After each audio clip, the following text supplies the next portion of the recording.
If you are new here, what's up? My name is Karis. I make a lot of stuff out of clay. And when you make a lot of things out of clay, you end up with a lot of scraps. Now, some people would throw them in the garbage, but I'm a hoarder and I'm keeping them all in a bin. Rather, multiple bins full of bits and pieces. Today on Garbage Glow Up, that would be the name of my TV show, I'm gonna shut my eyes, shove my hands into these bins of random stuff. Whatever I pull out, I have to turn it into something, and I don't know what I'm going to make beforehand. I do have to try and use at least a little bit of everything that I pull out. Let's shut our eyes and shove our hands out and see what we get. Ooh, see that my eyes are now shut and I'm rifling. Ooh, I'm rifling. Okay, whoa. Oh, it's like that's beige. Oh, I'm digging. Oh man, we've got so much brown. This is what we got from this bin. We might be in trouble, you guys. I don't know what I'm gonna do with all this brown. Okay. Now this bin, I'm gonna shut my eyes and I'm gonna pick out a random bag from in here. I pray that we've got some color. Purple and brown? What am I gonna do with that? Okay, I'm gonna pick out one more bag. Pray for me. Oh, color, thank gosh. Now this, I can do something with. These were the loose pulls that we got. This is bag number 1 and this is bag number 2. Bag number 2 really saved our bacon. So I think I can actually make something kind of cool with this. Okay, so I've had about 5 minutes to think about what it is that we would like to do.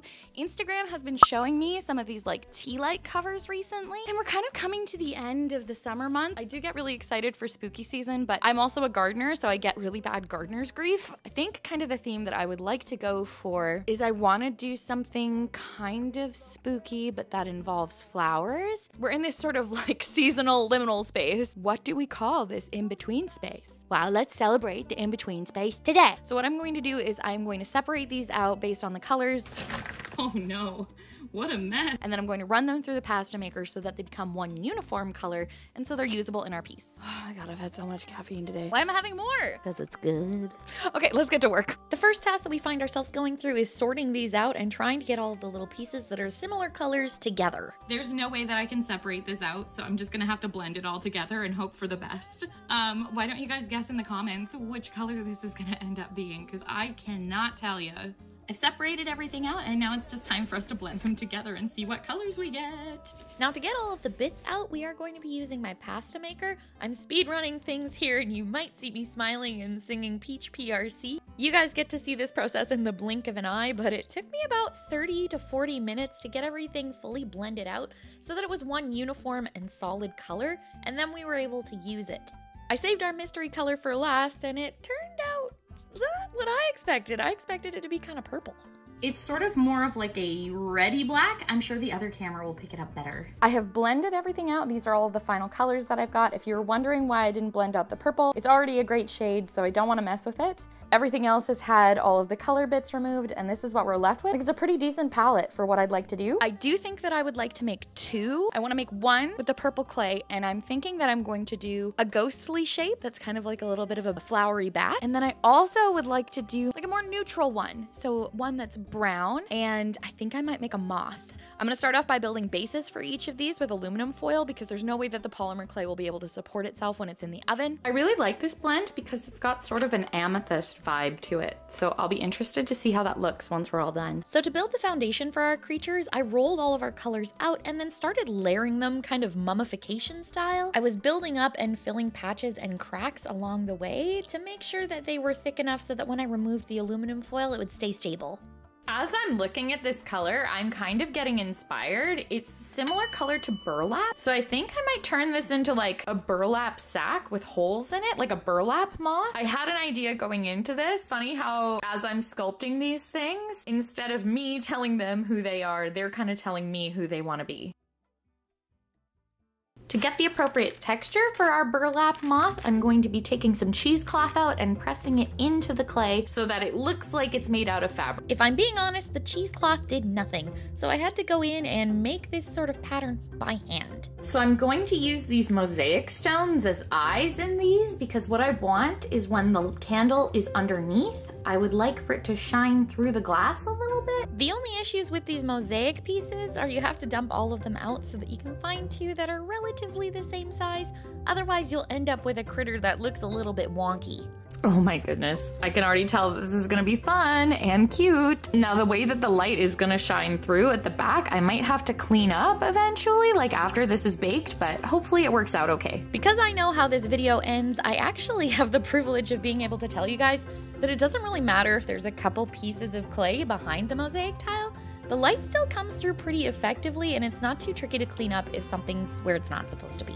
I want our bat to look a little sleepy and like it's got some puffy eyes. And I think I'm gonna be giving it a little bit of like a piggy nose.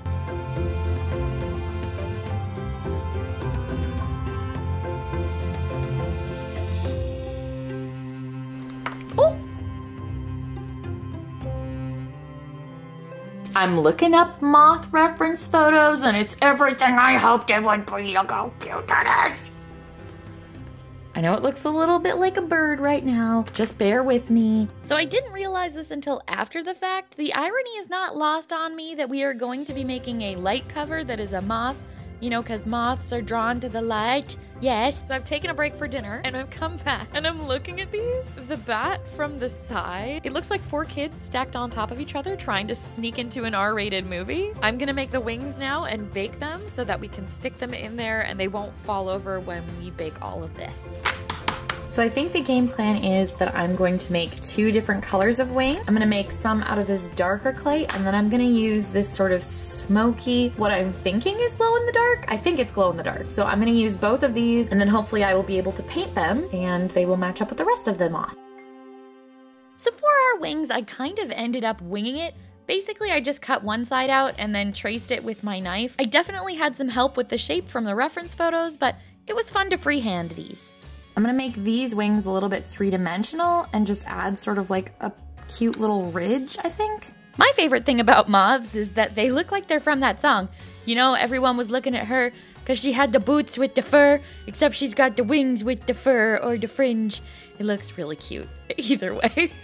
I feel like the shape is a little bit too big. Hold on. Because I am planning to make the body of our bat very complicated and covered in a ton of flowers, I didn't want to add a ton of fringe and bells and whistles. I just wanted to make some simple old-fashioned bat wings with pink nail polish. So I've got some different shaped cookie cutters here. Our next step is gonna be, I'm going to strategically cut out some cute little shapes, and then I'm going to sculpt on top of each of these. For this one, it's going to have this sort of hole in it to let the light shine through. And then on this one, it's going to have some cute shaped cutout, and I'm planning on covering everything with flowers. For the bat's theme, I wanted it to fall somewhere between the heavens and the gardens, so there were some glittery and star-inspired shapes that I included in the cutouts, also because I thought that when they cast light on the wall, they might end up looking very pretty. I also decided that I would ruffle the hem of our ghosty bat, and once the wings were baked, it was super easy for me to just shove them into both of our critters. Doesn't sound very elegant when I put it like that, but it is what it is, guys.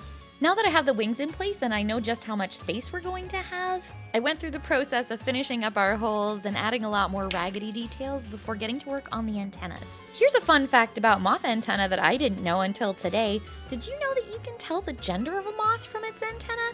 Apparently the dudes are supposed to be a little bit more fluffy and feathery, and the ladies have a longer, more spindly antenna. I feel like at this stage, our little moth is finished and ready to go in the oven. I'm going to do some painting on it after the fact, and I'm just going to finish up putting a butt ton of flowers all over this bat now. Let's go, little friend.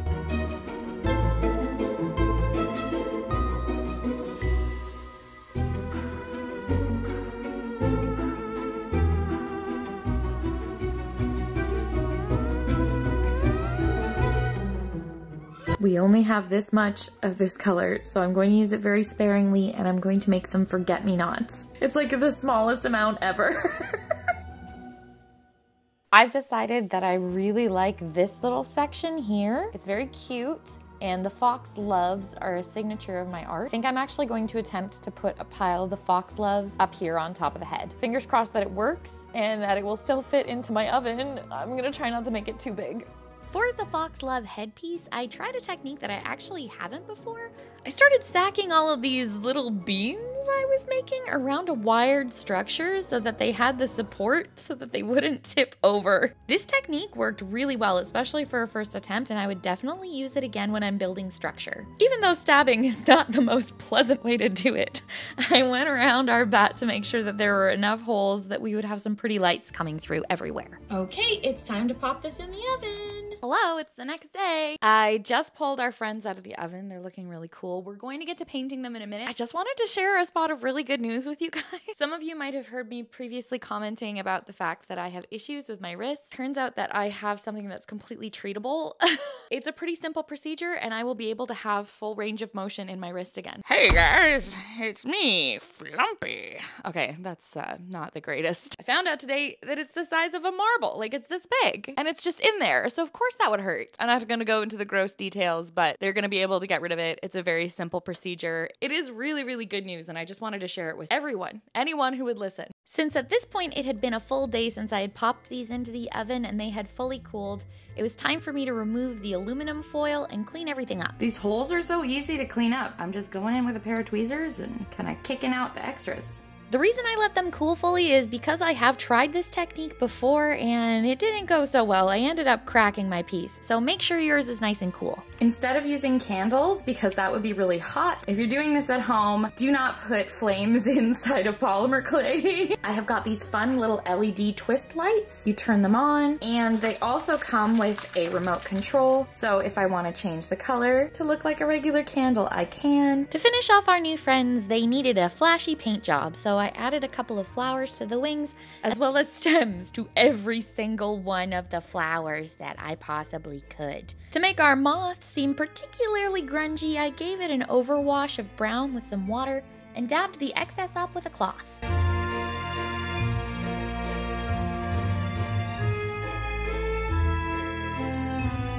What a sad and cranky little skull. Oh, he's so cranky. He's so cranky to be there. For our final step, I worked really hard to make the wings as symmetrical as I possibly could, and I was really pleased with how these ended up looking. It was exactly like I'd imagined it.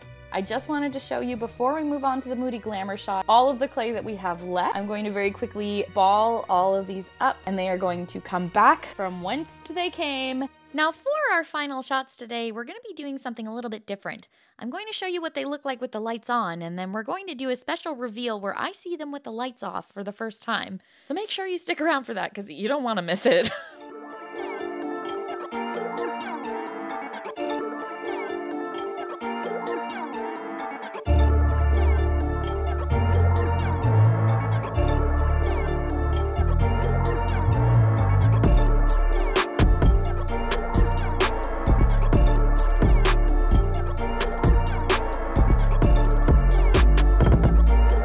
Okay, so it's time for the unhinged part. Now that you've seen what these look like with the lights on, let's see what they look like with the lights off, together, for the first time. Hello, and welcome to my closet.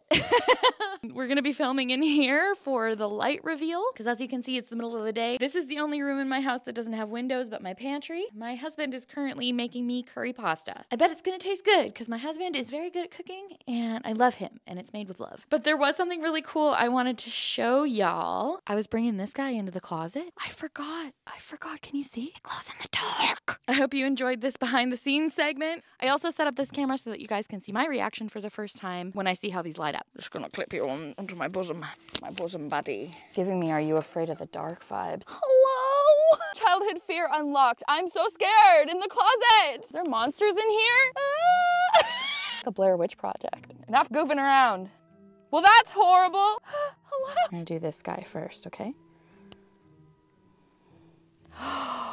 Oh, what? Look, it's casting little light. That's so cool. Oh my gosh, I really like this one. It's so creepy. I did end up taking some photo stills that show off just how much they light up and how cool they looked. I loved this one. Yeah, official review of this one, 10 out of 10. I can't believe this was garbage a minute ago. Garbage is fun, you guys. Go get you some fun. Go root around in the trash can. Oh! It's magical and evil. Evil and magical. Everything you want in life. This one really came to life in the photo shoot. I got several really eerie shots of it, But my two particular favorites are these last ones that look like it's flying. We managed to get the light to shine in such a way that they looked like they were hovering. I don't know how we did this. I cannot wait to light these up tonight in my bedroom and just sit and stare at all the markings they make on the wall. Thank you guys so much for hanging out with me today inside of my closet. I'm so glad you guys were here to keep me company because I get so scared. I'm stuck on a hanger! If you enjoyed today's video, I hope you'll consider subscribing. Creepy hand. Creepy puppet show. Creepy puppet show. You know, if you subscribe to this channel, you'll get a lot more stuff like that. If you're looking for ways to support the channel, you can check out my online shop. We've got a bunch of really cool stuff there. I'm gonna have that wrist procedure and I might need to take a little bit of time off. So if you would like to support me while I'm doing that, it'd be really cool. Hello?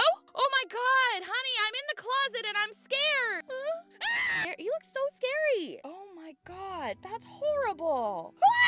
CarysCuttlefish.com. Get the goods. Dinner is ready. Okay, thank you, baby. I'm excited. Yeah, go check out my website. If you enjoyed the video today, make sure you're subscribed so that you can see more stuff like this. I'm gonna go eat pasta with my husband. Okay, I love you. Bye!